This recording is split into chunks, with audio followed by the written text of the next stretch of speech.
Welcome, everyone. I recognize most of the same faces from yesterday, so I don't think I need to spend too much time on introduction today. You all have picked up the brochure. We're very happy to have Professor Richard Lifton from Yale Medical School with us to continue educating us about the value of the genetic approach in human medicine. And so with no further ado, let's get started. Thanks, Ken, and thanks again for everyone's hospitality, and I hope we don't synchronize everybody's brainwaves here with the lights being down so much, but we'll do our best to keep you awake. So what I'll summarize briefly for those of you who weren't here yesterday, some of our work on genetics in cardiovascular disease. We've spent a lot of effort in the genetics of one particular cardiovascular risk factor, high blood pressure, which was a very poorly understood human trait that affects 1 billion people worldwide and is a major risk factor for morbidity and mortality. And by taking a genetic approach to identifying extreme outliers for this trait in the population, we've identified 10 genes that will drive blood pressure to the extremely high end of the distribution and another 10 that drive blood pressure to the extremely low end of the distribution. These all converge on a final common pathway that regulates how the kidney handles salt.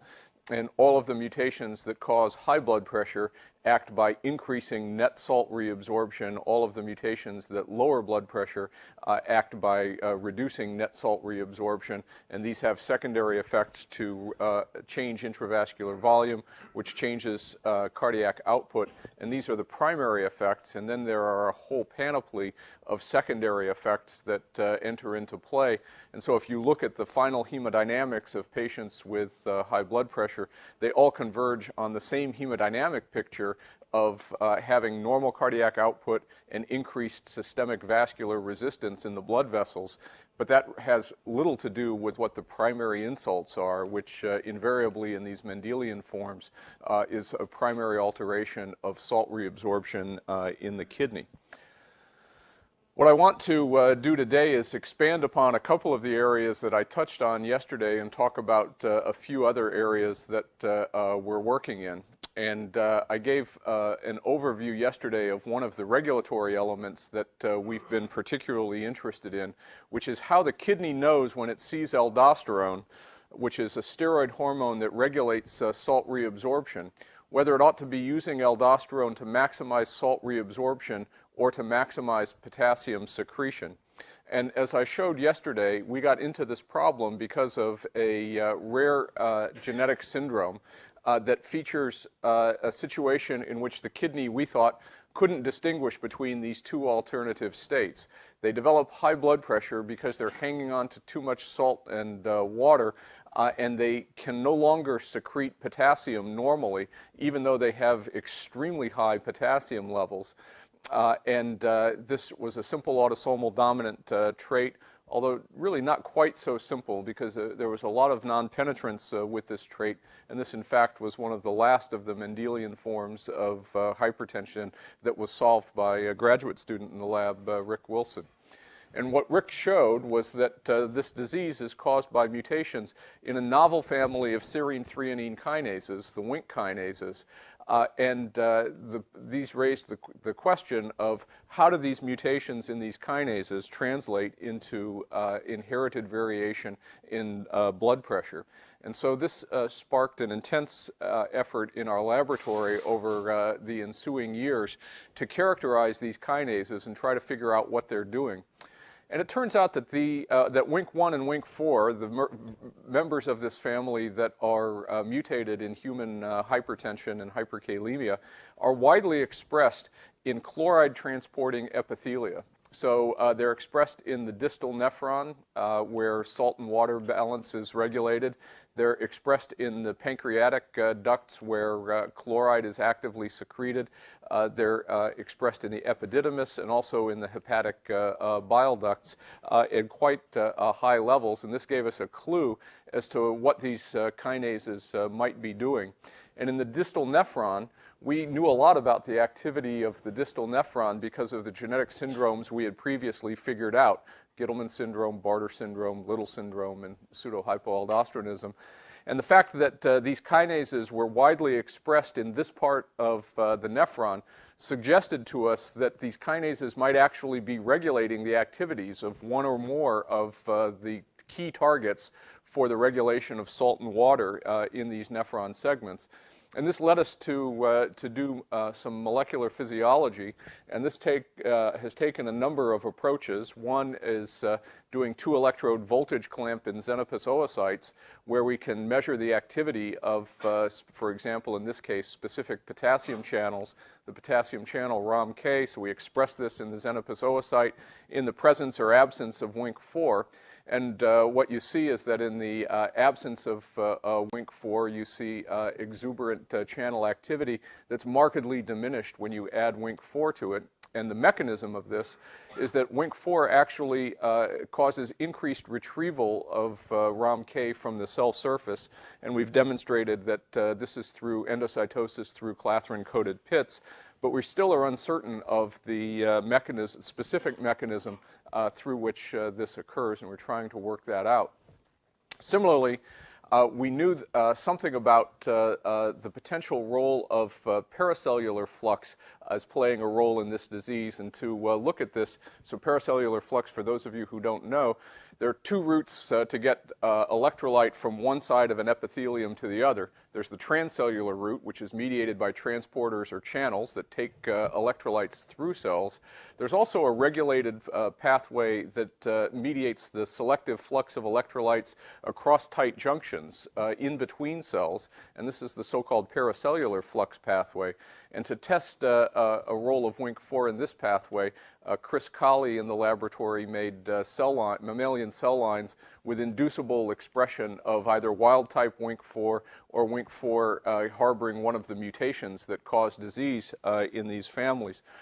And by this type of approach, Chris and Rick were eventually able to show that Wink4 is an interesting molecular switch that has a number of discrete states.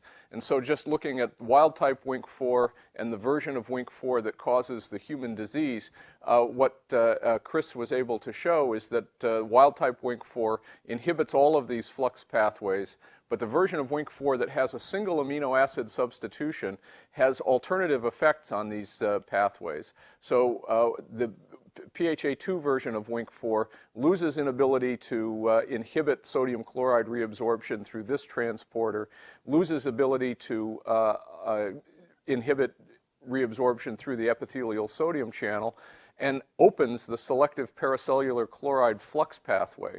And the net effect of this is to cause increased sodium chloride and sodium plus chloride reabsorption. And at the same time, the same mutation augments inhibition of potassium secretion. And as a consequence, this leads to the net effect of causing increased salt reabsorption and decreased potassium secretion.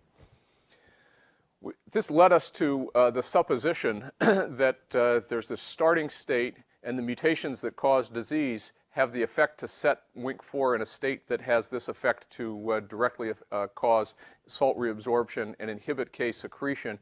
And it led us to speculate that there might be a third state that would correspond to the state encountered in high serum potassium levels, where aldosterone would be used to mediate potassium secretion. And this turns out to in fact exist. And Aaron Ring, a brilliant undergraduate in the laboratory, demonstrated that aldosterone induces SGK1, which phosphorylates a specific residue on Wink4. And in the presence of that mutation, we see the following effect, which is quite different from either of these other two states. This version of Wink4 maintains inhibition here, alleviates inhibition here, maintains inhibition here, and increases activity of the potassium channel ROMK, or increases its conductance, and as a consequence leads to decreased salt reabsorption and increased potassium secretion. So Wink4 is concerned with regulating or orchestrating the balance between these different sodium chloride, these different electrolytes. and is a new layer of regulation of electrolyte and blood pressure homeostasis that wasn't previously appreciated. To test this in more detail, we wanted to see if what we had built as a construct in vitro really worked in vivo. And so to do this, Maria Lalliati in the laboratory made 2 back transgenic mice. And what she wanted to do was, the idea out of this work was that wild-type Wnt4 and the PHA2 mutant version of Wnt4 ought to have opposite effects on blood pressure and on potassium. And the idea was that an additional wild-type copy of Wnt4 should increase inhibition of salt reabsorption and lower blood pressure, whereas the mutant version of Wnt4 introduced as a single copy ought to increase blood pressure and raise serum potassium levels.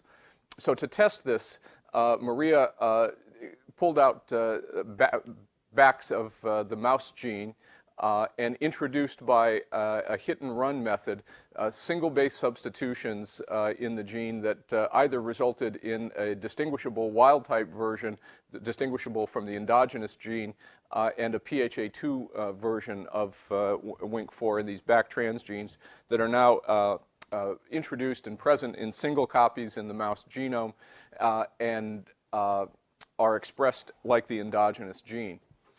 And so what Maria then went on to show was that blood pressure indeed, compared to the their wild-type litter mates, mice with an additional copy of wild-type have lower blood pressure than their wild-type brothers and sisters, and the PHA2 mutant mice have increased blood pressure. And this shows running telemetry across 4 days in a pair-raised pair of mice, one with the PHA2 version of the back and one with the wild-type version of the back. And you can see the clear difference in blood pressure running over a period of several days continuously.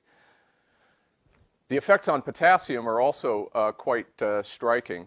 On a standard diet, the mice with the PHA2 version of Wnt4 have high serum potassium levels like what we see in humans. On a low potassium diet, the wild-type mice have lower potassium, so again we see the opposite effects.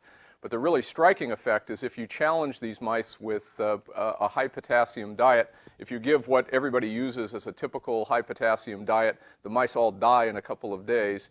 And if you back off from that, you get mice that are walking around with potassiums of 8.5, which is about double the normal level.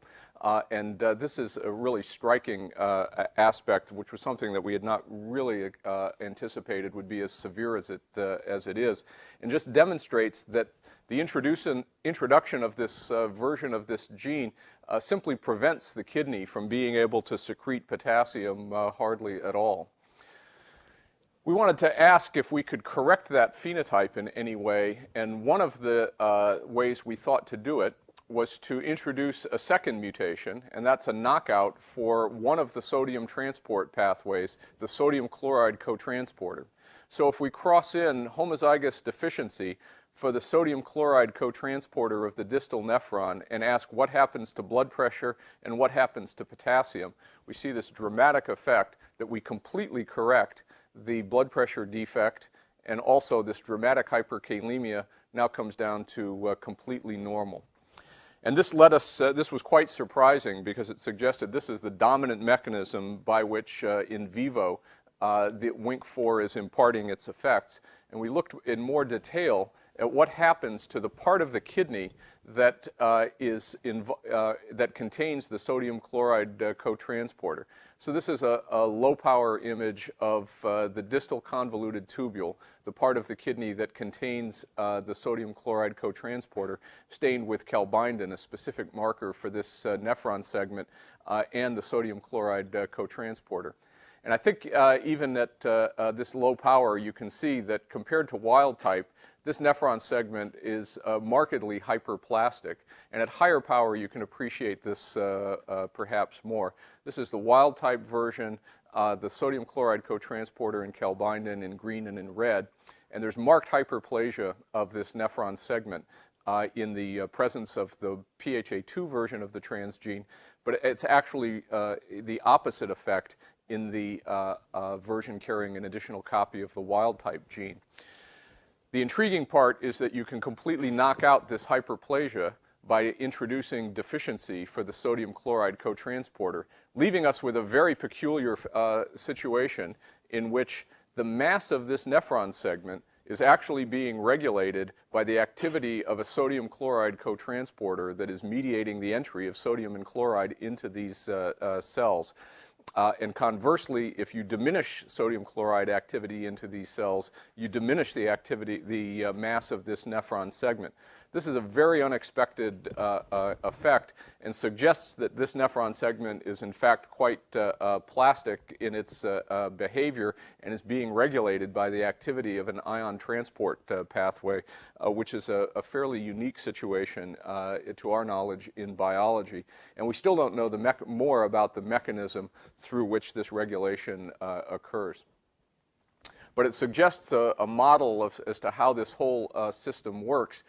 Namely that this sodium chloride cotransporter is competing with the epithelial sodium channel for reabsorption, and that the mechanism, what happens in this disease state, is that you're augmenting the activity here, and you're actually functionally inhibiting the activity of the epithelial sodium channel because it's being outcompeted by this transport pathway. But if you inhibit this transport pathway by genetic knockout of it, you immediately correct all of the other phenotypes, and this channel is still functional and can restore normal activity. So we've gone on to investigate the role of the other members of this kinase family, and one of them, Wink3, has been worked on by Jesse Reinhardt in the laboratory, and he's made the very interesting observation that Wink3 is, in its kinase active form, activates the entry step for chloride into cells through coupling with sodium chloride and inhibits the exit step for chloride, which normally is mediated by exit coupled to potassium exit. And the net effect of this would be to raise intracellular chloride. If you make a single amino acid substitution in Wink3 that knocks out its function, you have the opposite effect by recruiting phosphatases to these targets through Wink3. And this therefore has the opposite effect to lower intracellular chloride levels. And we've proposed that this is involved in the regulation of neuronal responses to GABA and the regulation of intracellular chloride level in response to changes in extracellular tonicity. And I discussed this a bit yesterday, but I want to take this opportunity to expand upon this mechanism. So it's recognized that entry is mediated coupled to sodium, exit is coupled to potassium, but it has been largely unknown how the activity of this exit step in particular is regulated. It's been believed that that the entry step is activated by phosphorylation, the exit step is inhibited by phosphorylation, and to activate the exit step, you need to dephosphorylate this cotransporter. But the sites at which this occurs and the target and the kinases that actually mediate this directly have been entirely unknown, and so we wanted to pursue that. So this was the basic idea, that they're regulated by phosphorylation and the sites and the kinases are unknown, but presumably there are phosphorylation sites that maintain this transporter in an off position, and that in the setting of hypotonicity, there's a dephosphorylation step that turns them on. So Jesse embarked on a proteomics effort to address this, and he devised stable cell lines that had regulated and inducible expression of one of the KCl cotransporters, and expressed these in these cells with a MIC tag, purified them, digested them in gel with trypsin, and then used titanium dioxide to enrich phosphopeptides, and then analyzed these with tandem mass spec. and was able to comprehensively analyze the phosphorylation sites on KCC3. And this led to the identification of 5 novel phosphorylation sites among the 95 potential phosphorylation sites in the serines and threonines. There were 5 that were reproducibly detected as being phosphorylated, and 1 in the amino terminus and 4 in the carboxy terminus. And this, of course, then left open the question of whether any of these might be the sites that are regulated by extracellular tonicity. And to test this, he did a SILAC experiment, and as you may be familiar, you can label arginine and lysine with with C13 labeled amino acids, and by this mechanism, you can have, for example, grow cells in isotonic conditions with the heavy label, hypotonic conditions with the light label, and then expose them to either isotonic or hypotonic conditions, lyse the cells, mix the proteins together, and analyze them by mass spec and ask simply whether there's any change in phosphorylation by looking for changes in the ratios of the phosphopeptides. One of the things that's nice about titanium dioxide is that it pulls out some acidic amino acids along with the phosphopeptides, and this allowed Jesse to have an internal control in the study so that he was able to determine the ratio of the non-phosphorylated peptides and use this as a standard to which he could compare the ratio of phosphorylation of the phosphopeptides under the 2 different conditions. And what he found was that there were 2 phosphorylation sites, each purified in oxidized and reduced forms, that showed highly reproducible and consistent reductions in phosphorylation levels in response to hypotonic conditions, suggesting that these amino acids were in fact the functional sites.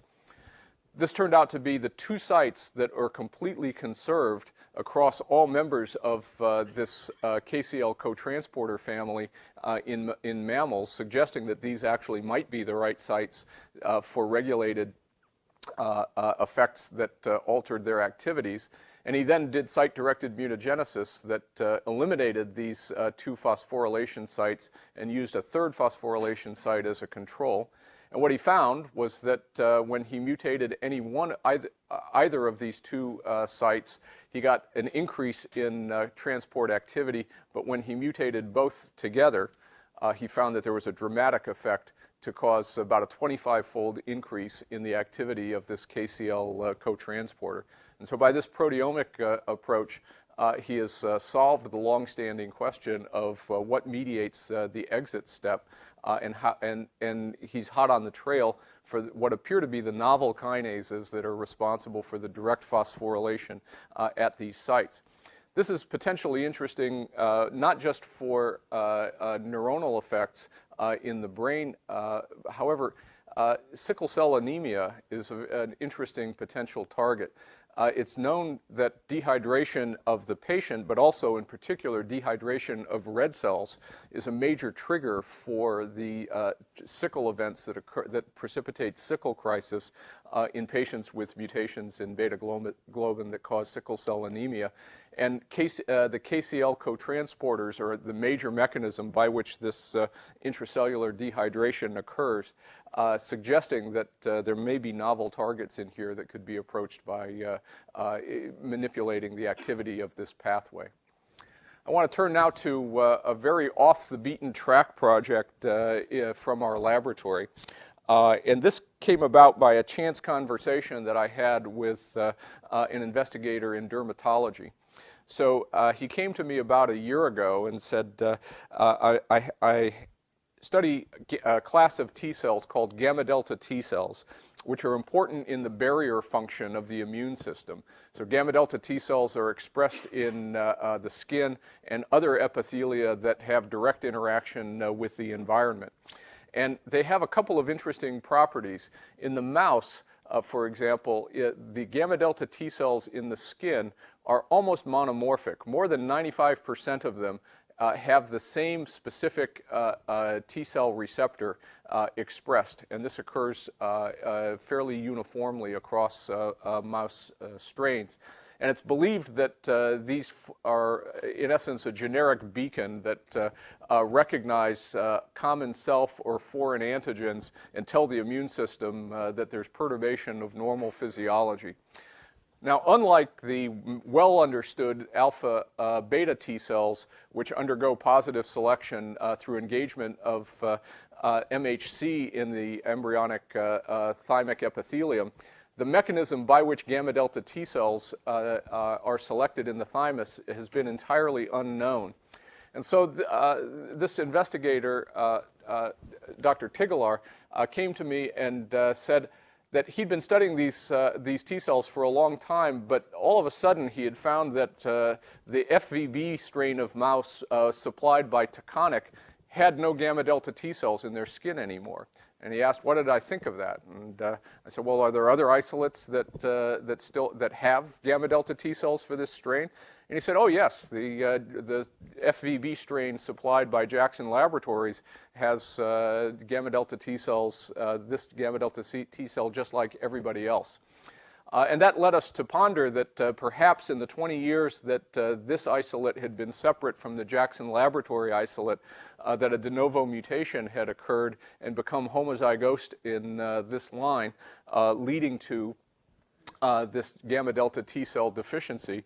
And we supposed that if we could identify that mutation, that it might tell us something about the genes that are involved in the selection of gamma delta T cells in the thymus. So he went off and demonstrated that this, in fact, is a thymic defect, that you can detect a failure of maturation of these T cells in the embryonic thymus of this mouse, suggesting that this would be relevant to the physiology of these of positive selection of this class of T cells. So we made a cross. So we chose initially to outcross this mouse with B6 and look at the proportion of gamma delta of this particular gamma delta T cell in the epidermis of mice arising from the F2.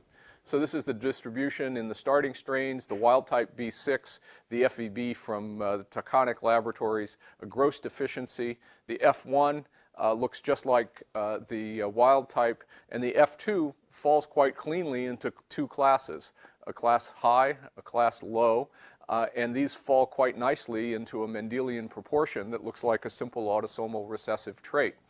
And so Lin then genotyped markers across the genome and compared their segregation to the segregation of the defect and obtained a LOD score of 26, pretty good odds in favor of the gene responsible for this trait lying on in a fairly small segment of chromosome 4. There were several fortuitous recombinants that she filled in with an additional 90 markers that ultimately demonstrated complete linkage to a segment of about 3 megabases in the mouse genome. So these are the markers that delimited the location of the disease gene, and at the time there was very little in that interval that was well annotated. Most of them were simply annotated as having either ESTs or computationally predicted exons. But we knew that we were in a fairly good situation because we had what we thought and then subsequently proved were isogenic lines that should only be different for the mutation that lies somewhere in here. So the expectation was that if we sequenced this entire interval, there ought to be only one change in the DNA sequence. And rather than sequencing all 3.3 megabases, Lin simply started by sequencing the predicted exons in this interval. And she ended up sequencing about 30,000 bases in these 2 isogenic strains, and she found exactly one base change. And that one base change occurred in a previously very incompletely annotated gene, which we now call SKIN-T1. Because she has identified it as the gamma delta T cell deficiency gene. And this gene is interesting in a couple of respects. First, it has extracellular IgV and IgC domains, but unlike almost all other members of the immunoglobulin supergene family, it has 3 predicted transmembrane domains that are highly predicted by all of the algorithms. The gene is modular in its construction. Each exon contains a different domain of the protein. And interestingly, this gene is expressed exclusively in 2 sites, the epithelium of the thymus and keratinocytes in the skin, the site at which these T cells are predicted to be selected and the site at which they ultimately reside.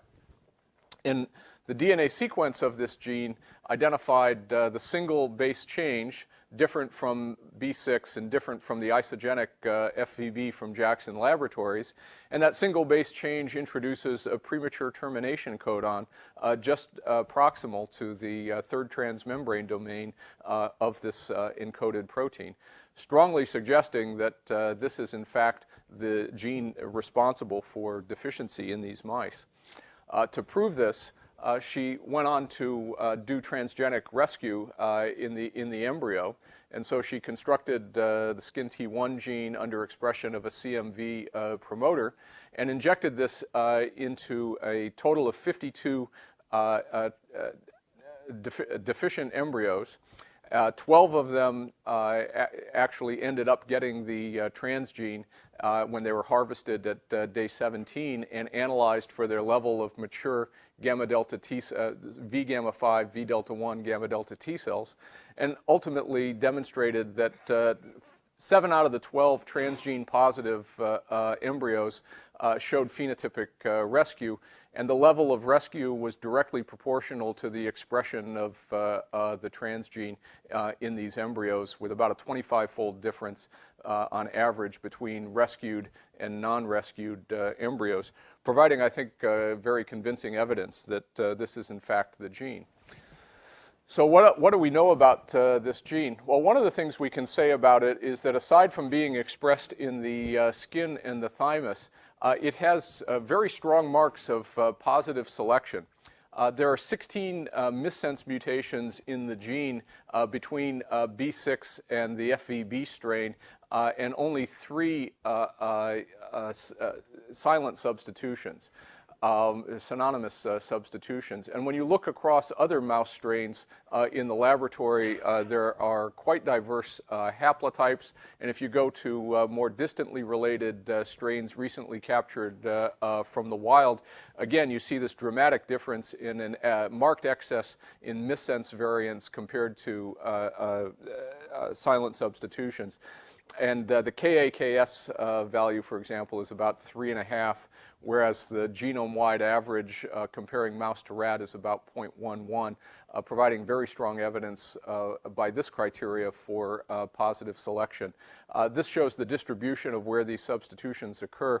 There's a strong predilection for the substitutions to occur in the transmembrane region and the loop in between. We don't yet know what's driving the selection but this is quite rapid evolution across these different strains, and they appear to have been isolated independently from the wild.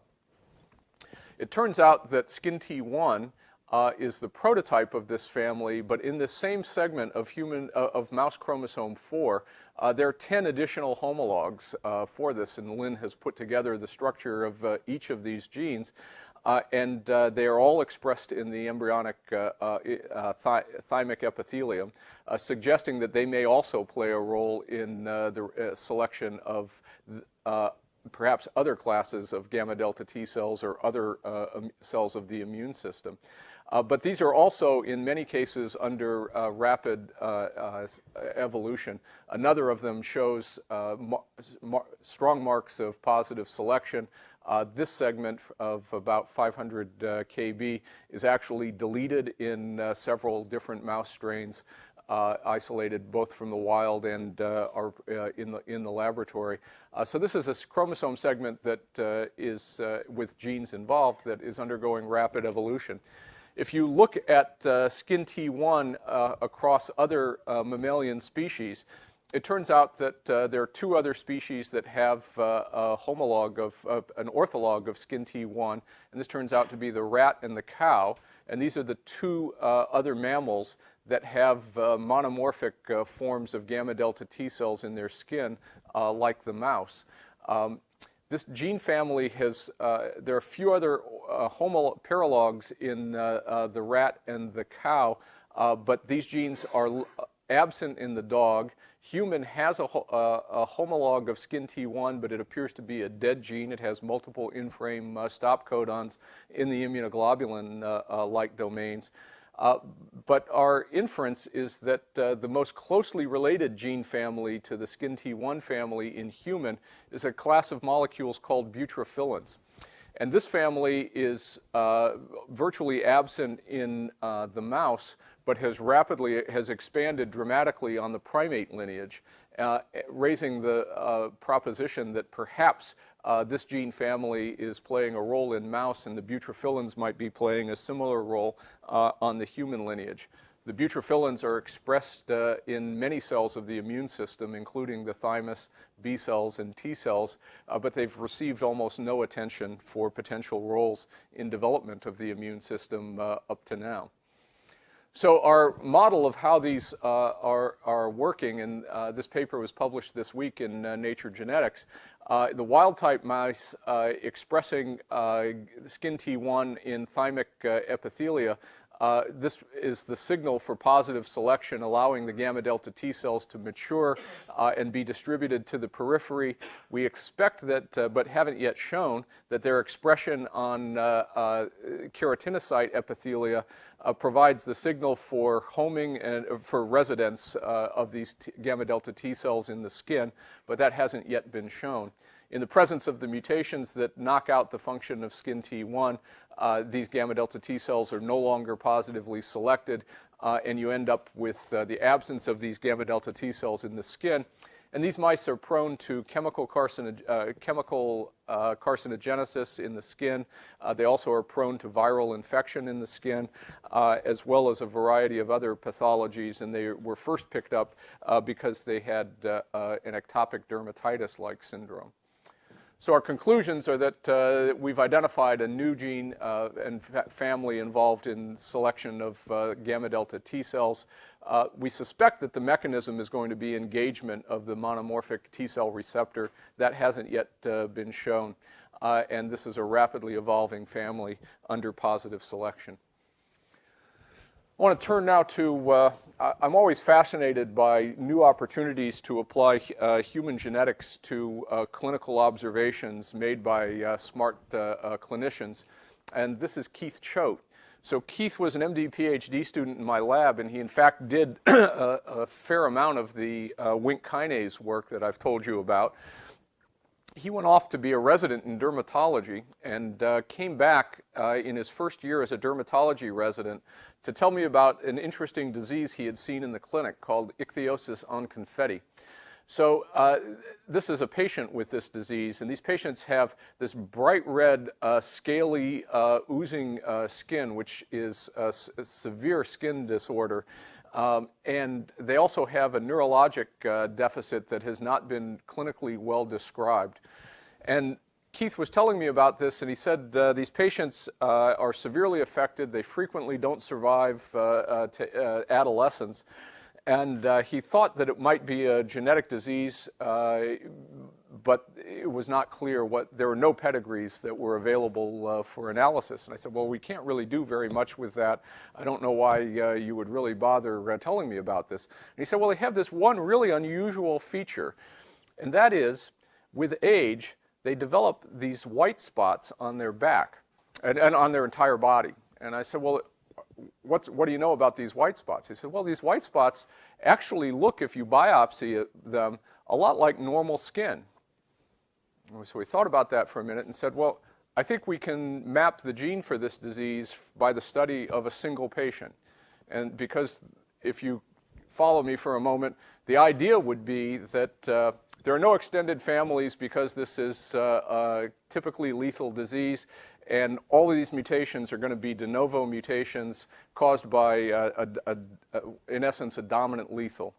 And as a consequence, the abnormal skin carries these mutations, but that perhaps each of these white spots is an independent revertant.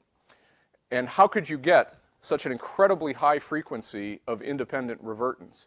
And we thought perhaps naively that the way you could get high frequency of independent revertants would be some kind of a deletion mechanism, but this was likely to be much too frequent for a simple reversion of a missense mutation. So to test that, we had the very simple-minded idea that if you simply biopsied a number of these independent spots, that each was likely to be an independent clonal event, and that you might be able to map the site by finding loss of homozygosity across these chromosome segments. And that, in fact, is exactly what happened. So he has now biopsied 32 different spots from 5 different patients with this disease. And they all show, and this is chromosome 17 on an Affymetrix 500K chip, and these are the different alleles for different markers, and you can see homozygotes for one allele, homozygotes for the other, and then the heterozygotes. And you see that you get to, in this patient, in this one spot, to this position on chromosome 17, and everything after that is homozygote, and that there is a change in copy number. And interestingly, the mechanism is not simple deletion.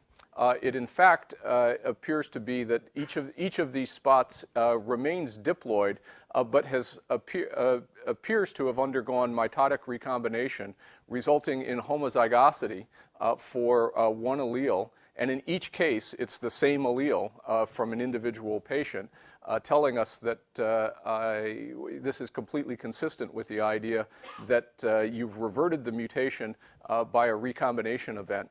And we presume that we're seeing these clonal events occurring because they have replicative advantage compared to the diseased skin by comparison, so these clones are allowed to grow. And and so this ought to become a simple deletion mapping procedure where these deletions could start as close as the centromere and go all the way to the end of the chromosome, but that ultimately the last breakpoint moving distally where the deletions, where the homozygosity starts, ought to be a good approximation for the location of the diseased gene. And it turns out that that, in fact, is the case. All of the loss of homozygosity is overlapping segments, and the last of these occurs at about 34 million base pairs down onto chromosome 17.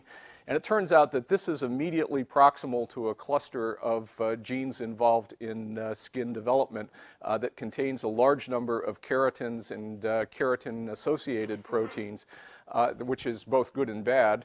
The good news is we think we know where the gene is. The bad news is there are perhaps 100 of these in this chromosome interval that Keith is now wading through with the expectation of identifying the disease-causing mutation. I want to turn now to a little detail about a case control study that we've been involved in, looking for common variation contributing to common disease. And the disease that we're interested in is intracranial aneurysm. About 10 years ago, a practicing neurosurgeon at Yale, Murat Gunel, came to me and he said, you know, I've been a neurosurgeon, he was a neurosurgeon in training. He said, I've been doing this for about 5 years now. And I am a vascular neurosurgeon. I'm really good at this. I get all of the complicated cases from New York and Connecticut. And I'm incredibly depressed about the future of being a practicing neurosurgeon, because by the time a patient comes to me with an intracranial aneurysm that is ruptured, the ball game is over, and we're not going, because they've had catastrophic neurologic events, and we're not going to make very much progress in simply doing surgery on patients whose meaningful life has already ended. And I persuaded him that genetics was a good thing to pursue, but that we probably weren't ready to work on intracranial aneurysm at the time, and I persuaded him instead to work on a disease called cavernous malformation of the brain, which was a simple autosomal dominant trait that he eventually mapped and has contributed a lot to the identification of the mechanism by which that disease occurs. But with the development of genome-wide SNP analysis and fairly cost-effective genotyping of 500,000 SNPs or so, we revisited this issue last fall, and we're able to assemble two large cohorts, one from Finland of 1,000 cases and 1,300 controls, and one from the Netherlands of 750 cases and a very large set of controls to go with them, and genotyped these for 370,000 SNPs. These cases are all very well documented. Almost all of them have actually had cerebral hemorrhage from their intracranial aneurysm and have had surgery at 2 hospitals in Finland and 1 in the Netherlands. So these are quite well characterized cases. And then the question was, are there particular SNPs that are well associated with this trait? And it turns out that indeed there now appear to be 4 loci that this shows an earlier analysis that has been updated. A locus on chromosome 2, a locus on chromosome 8, a locus on chromosome 9, and now it appears a locus on chromosome 10 that meet genome-wide thresholds for significance of less than 5 times 10 to the minus 7 for the association of these common variations with disease. The odds ratios of each of these are about 1.3 for the heterozygous state for the risk allele. So these are genes with moderate effect, but interestingly, these are since nothing has been known about the pathogenesis of this trait, these are quite promising leads for the development of new insight into the biology of this disease.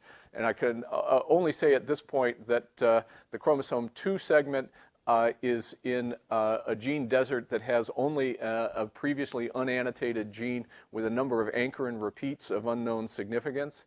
And the chromosome 8 segment has an interesting transcription factor not previously implicated in aneurysm.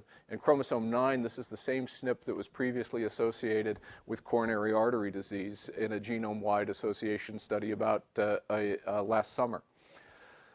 So that requires some follow-up. I want to turn now to a very interesting one-of-a-kind family that we've been studying.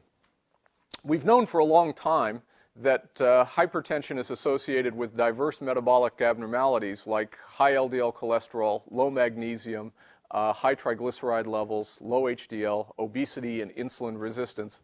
But we haven't known much about what the mechanism of this association might be. So we came to be interested in this through the study of a woman who presented with low magnesium levels. She had high cholesterol levels and a marginally high blood pressure, and she had a strong family history of low magnesium levels. So we had studied hypomagnesemia as a trait and had identified a number of genes that caused primary hypomagnesemia. And it became rapidly apparent that this woman did not have any of these diseases, suggesting that she might have something novel. And this led to the investigation of her extended kindred, and this shows the structure of the family. And we ended up studying 140 members of her family and measuring them, measuring electrolytes, blood pressure, and cholesterol in all of them. And it turned out that it was quite an interesting distribution. As you can see, there was for taking low magnesium as a trait, it was present in multiple generations of multiple branches of the family. And the initial assumption was, well, perhaps this is a simple autosomal dominant trait. But when you looked more closely at the pattern of segregation in the family, it became apparent that there was a very high fraction of transmission from affected women to their offspring, but not from affected men to their offspring. And when you looked at this distribution in detail in the pedigree, it immediately became apparent that this must be a mitochondrial disorder because we get all of our mitochondria from our mothers and none of our mitochondria from our fathers. And this shows the distribution of hypomagnesemia in this kindred. On the maternal lineage, all of the cases of clinical hypomagnesemia occurred on the maternal lineage, although only about half of the patients on that lineage actually had hypomagnesemia. In contrast, on the non-maternal lineages in the pedigree, there was no transmission of hypomagnesemia in this pedigree. So this told us that this must be a mitochondrial trait. But in addition to low magnesium levels, there were interesting differences in the distribution of blood pressure and cholesterol. In the case of hypertension, there was about 50% incidence of hypertension on the maternal lineage, much less on the non-maternal lineages, highly significant by chi-square analysis. The prevalence of hypertension actually increased dramatically with age, being low before the age of 30 and almost 100% after the age of 50. Quantitatively, we can see the same thing. There is a significant effect on systolic and diastolic blood pressure.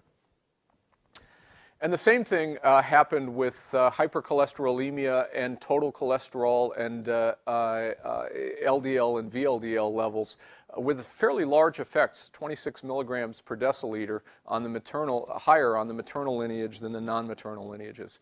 Well, this was the simplest mapping experiment we've ever done. Just by looking at the pedigree, we could localize the gene to the 16,000 base pairs of the mitochondrial genome and simply resequenced the mitochondrial genome in this patient, in this family. And we found that there was a single mutation that had never been identified before in the mitochondrial genome in this family on the maternal lineage. And that mutation substituted a single base immediately 5' to the anticodon of the isoleucine tRNA encoded in the mitochondrial genome. And this had to be the functional mutation because uridine at the position immediately 5' to the anticodon is one of the most highly conserved positions in the entire biological world.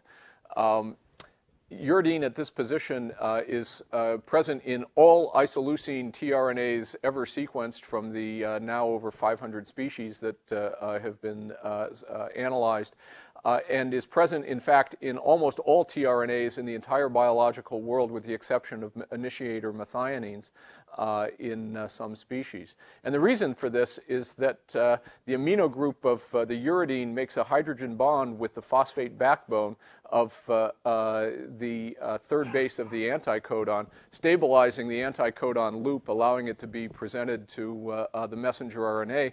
And it had previously been demonstrated that if you make this specific mutation in a variety of tRNAs, these no longer work properly in translation. So we've known a lot about clinical features of mitochondrial disease, but hypomagnesemia, hypertension, and hypercholesterolemia have not been among those phenotypes. But I think what is quite interesting is the evidence for genetic pleiotropy in these traits. When you look at the concordance of blood pressure, magnesium, and cholesterol, you find that these traits are highly clustered in this kindred on the maternal lineage versus the non-maternal lineage, but they're not highly concordant with one another in the pedigree. In fact, they're almost stochastically distributed, so that the association of blood pressure is not strongly associated on the maternal lineage with magnesium level, nor is it highly associated with altered cholesterol level, suggesting that each of these three clinical endpoints is a pleiotropic consequence of the same underlying mutation. And I think underscores the complexity that you can get from mutation in a single gene with a variety of other environmental and perhaps genetic factors. We obviously are interested in whether we might be able to map in such a large kindred genetic modifiers of these effects, and have recently genotyped all of the maternal lineage for SNPs across the genome, and are looking for segments that might account for the variation in magnesium, blood pressure, and cholesterol levels, but we're early in that analysis at present. So in the last, in closing, I'll mention in a little more detail than I did yesterday our recent work on looking for rare variants in genes involved in blood pressure variation in the Framingham Heart Study. So we're interested in identifying rare variants that contribute to altered blood pressure, starting with the knowledge that homozygous mutations in this gene, and this gene cause severe low blood pressure in the homozygous state. We wondered whether heterozygosity for these genes might play a role in blood pressure variation in the general population. So we simply resequenced these genes in 3,000 members of the Framingham Heart Study offspring cohort. We thought we might be able to do a good job of identifying functional mutations because we had a cohort of 300 patients with Gittleman and Bartter syndrome. And so we simply started by asking whether we could, how well we could do to predict which mutation at which positions would be of functional significance.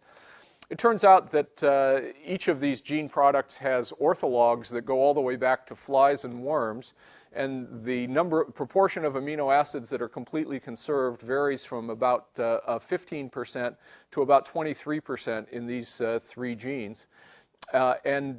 Because of this, we're ultimately able to develop a receiver operator curve looking at how we do in terms of sensitivity and specificity using different conservation criteria. So complete conservation or conservation in all but one invertebrate are about 90% specific for functional mutations and capture about 77% of the true mutations in these genes in patients with the homozygous disease.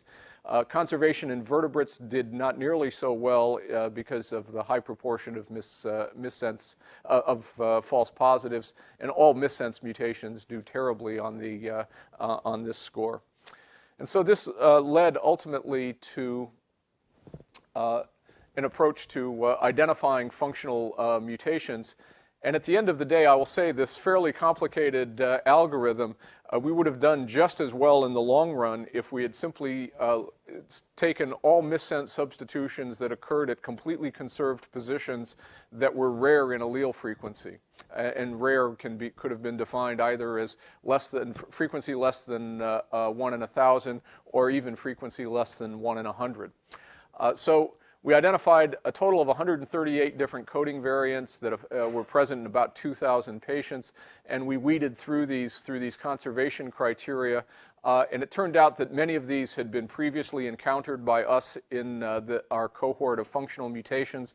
Many had also been identified as functionally significant by biochemical tests by us and others.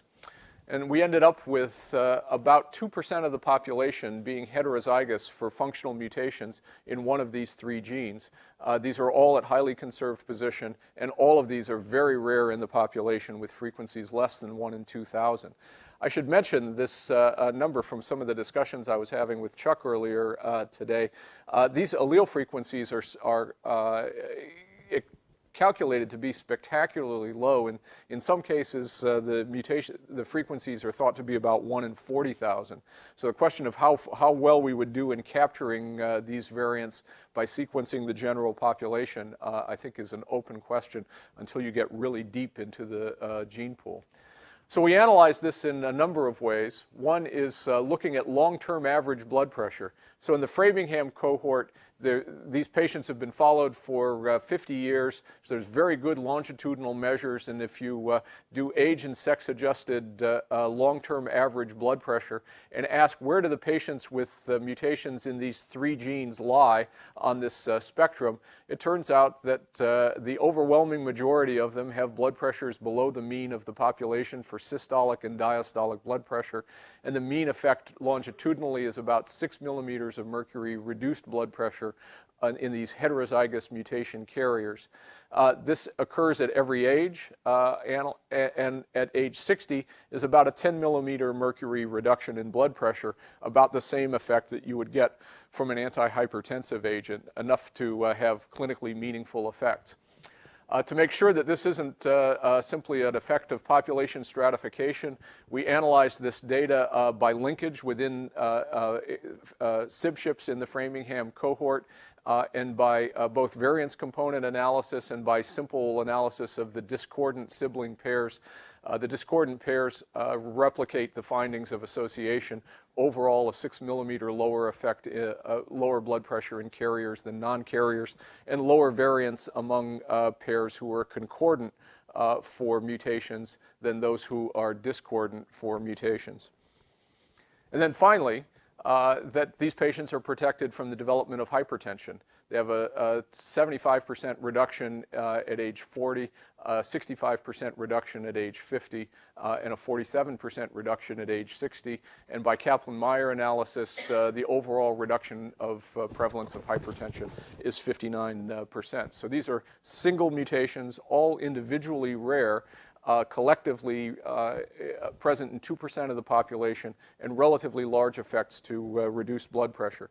These account for, we think, about 1% of the total variance in blood pressure, a very small fraction, and suggest that these are present in about 100 million people worldwide, protect about 5 million people from the development of hypertension, and if you extend this out, are reducing the prevalence of stroke and myocardial infarction to a very significant effect in these carriers.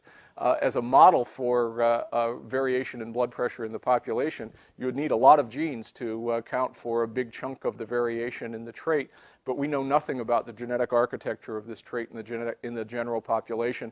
As you may know, genome-wide association studies have found essentially nothing in the analysis of now about 10,000 individuals for common variants contributing to blood pressure variation. So the conclusions of this are that these rare heterozygous missense mutations lower blood pressure and protect from the development of hypertension. So I've shown you, I think, a real smorgasbord of things going on in the laboratory, and I apologize for the diffuseness of it. But I think what I wanted to try to do was capture the number of things that, if you pay attention when they come your way, that you can do in clinical medicine with patients that we see in the clinic all the time. And I think this remains quite a powerful approach going forward. And has the opportunity to illuminate our understanding of disease biology. Thanks very much for your attention.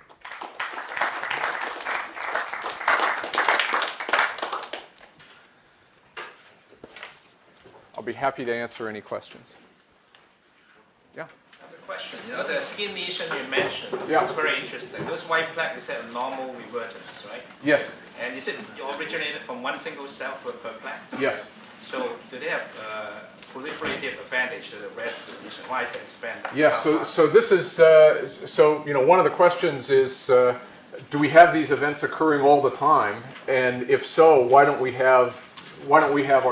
doesn't our skin look more mosaic? And I think my interpretation is that if you biopsy the diseased skin in these patients and try to grow out the keratinocytes in culture, they do not grow well in any of the standard culture media, whereas the white spots grow very well. So the very simple-minded extension of that would be, compared to the diseased skin, the revertant skin has, as you say, proliferative advantage and is able to grow to be fairly large.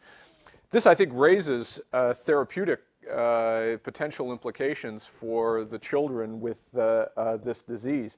As I indicated, they typically die in adolescent years, frequently because of infections of the skin. And knowing that the events that are leading to the reversion look like mitotic recombination events raises the question of whether we actually might be able to induce the mitotic recombination events by any of a number of approaches. And so approaches that you might think about, some of my colleagues in radiation therapy who I've discussed this with have said, well, we actually can deliver radiation pretty well to just the epidermal layer. And the question, of course, would be, if we get a lot of revertance, might we have adverse effects that we should be concerned about? And those are obviously things to think about. There are also other chemical approaches to doing this that we might be able to think about, and the idea would be, could you actually induce these revertants to occur much more broadly? And you can think about how you might structure a clinical trial. Just take a small patch of skin and see if you can actually induce these. But we know very little about how to do this. I think one of the big surprises to us is that the mechanism of reversion appears to be mitotic recombination, which we've thought of as being exceptionally rare in the mammalian system. And yet all of these reversion events appear to be diploid, and so we think the most parsimonious explanation is that these are mitotic recombination events. Yeah. So a lot of what you've studied in hypertension is focused on mutations that involve renal function. Where do the genetic dysautonomias fit into all this? So, because obviously these would have some role as well. Yeah, so there's one that I'm well familiar with, that I'm familiar with. There's a genetic dysautonomia, and the defect appears to be one in which when we stand up, blood rushes to our feet, and our blood vessels have to contract to maintain perfusion to the brain so that we don't pass out when we stand up. And patients who have one of these forms of familial dysautonomia don't have the ability to do this normally and require massive doses of salt and mineralocorticoids to be able to fill up the tank enough to be able to maintain an upright posture when they get up.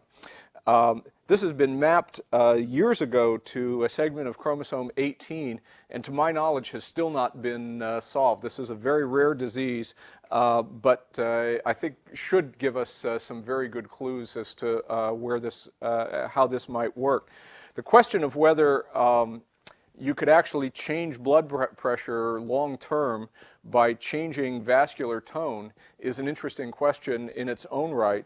Most of the models suggest that if you alter systemic vascular tone, the kidney is simply going to compensate by either reabsorbing more salt or eliminating more salt to return blood pressure back to normal. Unless you also are affecting the function of the kidney. So for example, the calcium channel blockers that are commonly used as antihypertensive agents have vasodilatory effects, but they also alter the secretion of renin from the kidney, thereby blunting the secondary effects that the kidney would normally say, oh, hang on to more salt, as well as a number of other pharmacologic effects. So I think as of now, I would say the kidney looks to be the dominant place that you can change the overall behavior of the system, but it doesn't mean that there might not be others that have as yet to be discovered. Of course, when taking a genetic approach, you can only deal with what's viable, right? So if you came to me and said, you know, maybe there are a bunch of genes that when mutated would cause severe high or severe low blood pressure, but they're all lethal so that you would never see them. That's a completely possible alternative that we don't have any data that would contradict. So back to the Framingham study. The sort of implication, if I can be so bold, is that these things are somewhat beneficial as heterozygotes. Anyway, according to the American Heart Association and you. But so then the question is. Yeah, I wouldn't take my word for it. Yeah, but then it begs the question: why are they so rare? That's right. So they must have some other function that's not so good.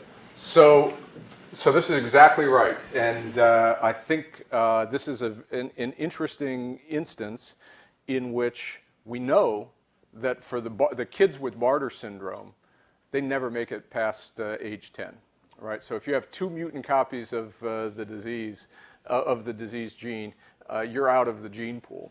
And so we think that there is very strong negative selection for the homozygous state, and that the beneficial effects will likely only be manifest quite late in life, and so probably we suspect evolutionarily have been neutral up to now, but even that may be,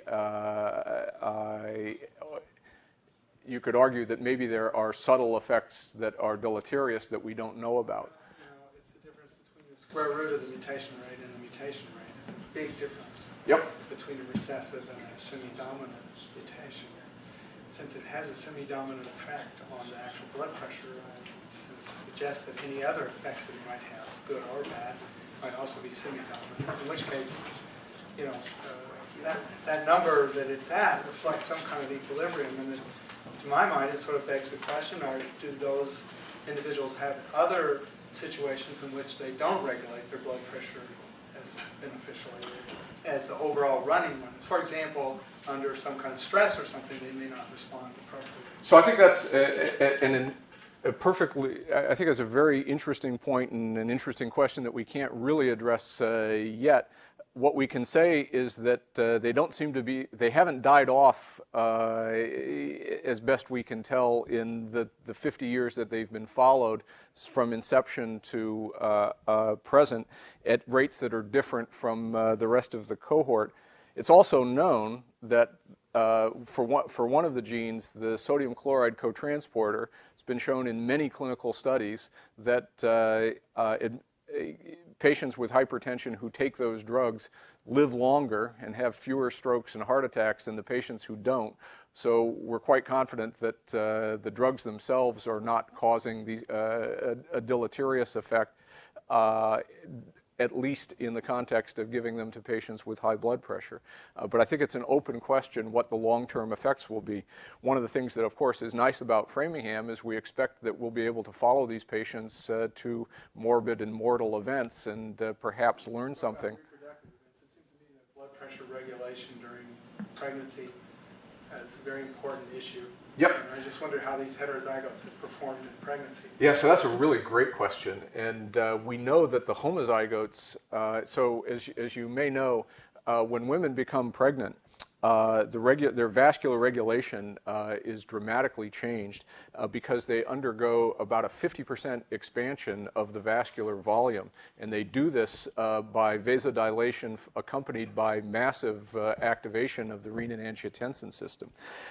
And so if you don't do that properly, you can imagine that you could get into significant complications during pregnancy. And in fact, many of the women carrying the mildest of these mutations, the thiazide-sensitive cotransporter, who are homozygous mutant for them, do have severe problems during pregnancy. So we don't know about effects on reproductive fitness in the heterozygous state. We had, as we discussed a little at breakfast, it took us 10 years to get access to the clinical data from Framingham, and we had to very narrowly circumscribe our request in order to get it acted on.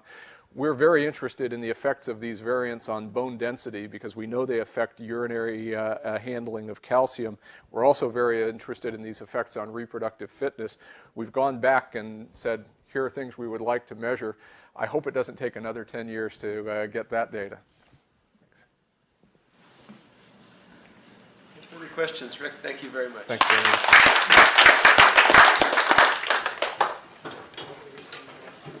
Hey, thanks so much.